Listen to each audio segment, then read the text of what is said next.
Good morning. I want to do a startup and a quick walk around of my 1968 Suzuki T500 Cobra.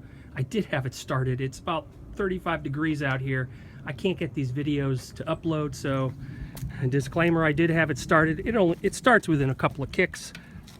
I'm going to start it again. I can't get these videos to upload for some reason.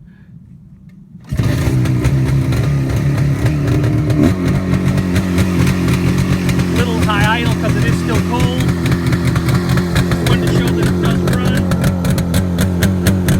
Sweet. Shut it off so you can hear me. There's no piston slap when it gets shut off because the engine's been completely rebuilt. New top end and crankshaft a few years ago. The bike is 100% complete and factory correct. It has all the correct 1968 Suzuki T500 Cobra parts, to include the correct fenders, the correct gauges, the correct painted headlamp bowl, the correct fuel tank with the chrome panels and rubber knee pads. It has the correct painted shocks. It has the correct 34mm Mikuni carbs, unlike the later versions of the T500 where they downsized it to the carbs to 32mm. I do have the air pump. It's not shown. It's inside with the accessories, the correct painted shocks. None of the chrome has been re-chromed. It's not a show bike, but it is in excellent condition. Titled and registered in my name in Virginia. Correct tail light, short-stemmed signals with the correct red lenses in the back. Correct and rear clip-on mirror with the exceptionally long arm there. Note the levers. They don't have holes for screw-in mirrors, which were for the later versions of the T500. Metal housings for the gauges and a cast holder for them. Probably missing a few things. I'm moving fast. It's been repainted, has a replacement seat cover. The frame has not been repainted. The chrome has not been replated. Most of the rubber parts, including the tank rubbers and the rubber air boot, are actually original to this bike. Some of the other rubber parts are so-called NOS replacements, including the front fork boots and the correct hand grips. Quickly going inside, I want to show some accessories I have for the bike and the local paper, by the way. It is December 16th. This version of the paper is from December 14th to 20th. Okay, as I said, here's the air pump for the bike.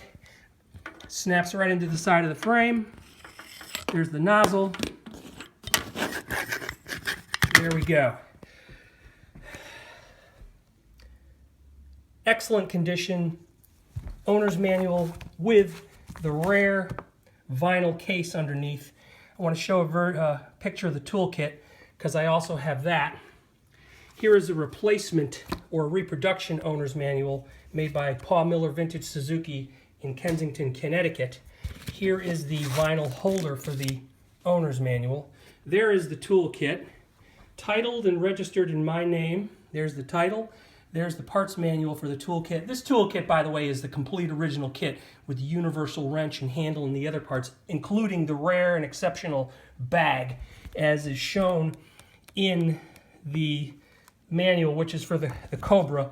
It's not some so-called NOS replacement toolkit that's both incomplete and has the correct bag. There's the correct bag with the two snaps.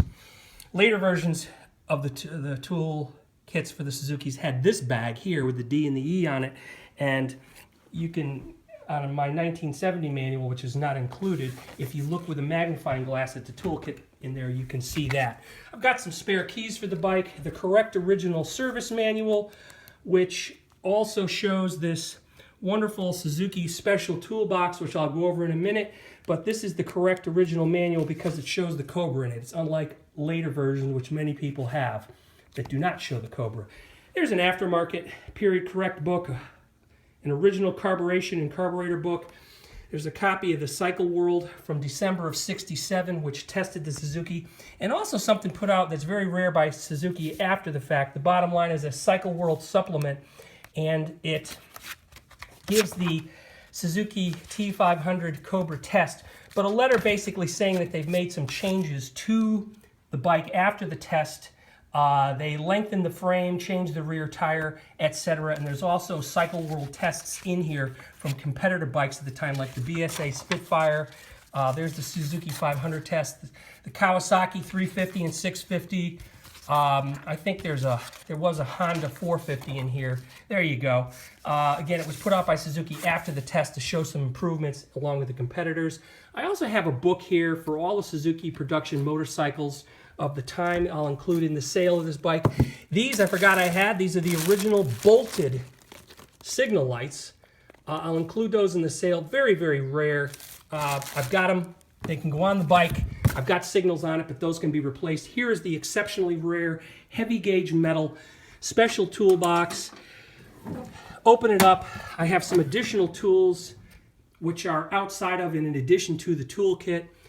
Basically just for man cave display purposes. There's a top tray on the inside top, and then a smaller tray inside it down in the box. There's nothing else included. I don't have any of the other special tools, but if you don't have one of these special toolboxes, good luck finding them. Exceptionally rare, great to have in the man cave to show as a display item.